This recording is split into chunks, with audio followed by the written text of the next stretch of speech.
Today we're going to be looking at how to divide negative fractions. To show this, we have a couple of examples that we're going to work through together here, so let's get started.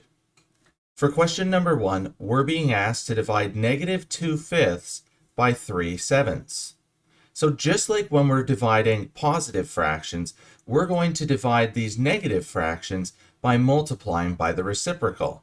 And as we can see highlighted in yellow up top, our first step, just like when we're dividing positive fractions, is to keep, change, and flip. So our first fraction of negative 2/5 we're going to keep the same, but then we're going to change. Instead of dividing, we're now going to be multiplying. And we're going to flip our second fractions that we're multiplying by the reciprocal. So instead of having 3/7, we're going to have 7/3. And now we can move on to the next step, which we see highlighted in yellow, which is to multiply across. But here we can see that we have two different signs. We have one fraction that has a negative value in the numerator, and the other fraction has a positive value. So just like when we're multiplying integers, as we can see up top highlighted in blue, when we're multiplying integers that have different signs, our answer is going to be a negative product. And when we're multiplying integers that have the same signs, we're going to get a positive product. So since we have two different signs here, when we multiply our numerators across, our product is going to be a negative product. So when we multiply negative 2 times 7, we get negative 14. And now we're going to multiply our denominators. Well, when we multiply 5 times 3, we get 15. And then we're going to move on to the last step highlighted in yellow, which is to simplify. And since there's no common factor between both 14 and 15 other than 1, we're done. This fraction's already written in its lowest possible form. So when we divide negative 2/5 by 3/7, we get the fraction of negative 14/15 when written in its lowest possible terms. Now moving on to the second problem, where this time we're being asked to divide negative 2/6 by negative 4/5. So the first thing that we're going to do is we're going to keep, change, and flip.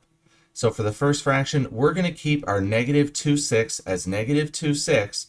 We're going to change the sign, so now we're going to be multiplying instead of dividing, and then we're going to flip our second fraction. So instead of negative 4/5, we're now going to have negative 5/4. And we've kept the negative sign here up in the numerator spot just to make things easier, because as we remember from one of our previous videos on writing negative fractions, we can write negative fractions in 3 different ways. So just to keep this simple, we're going to keep our negative sign in our numerator spot.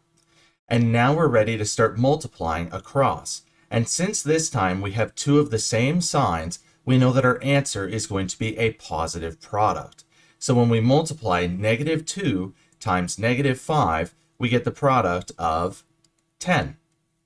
And now we're going to multiply our denominators. Well, when we multiply 6 times 4, we get 24 for the fraction of 10/24. And now we're going to move on to our last step, where we're going to simplify this fraction. And this time, 10 and 24 share a common factor of 2, so we can actually simplify this fraction. So to simplify this fraction, we're going to divide both our denominator and our numerator by 2 in order to simplify this fraction. For the denominator, when we divide 24 by 2, we get 12. And then for the numerator, when we divide 10 by 2, we get 5 for the fraction of 5/12. And now, since there's no common factor between both 5 and 12 other than 1, we're done. We've written this fraction in its lowest possible terms. So when we divide negative 2/6 by negative 4/5, we get the fraction of 5/12 when written in its lowest possible terms. So hopefully by now you understand how to divide negative fractions. Help make math less complicated by smashing those like and subscribe buttons. As always, enjoy today's math journey.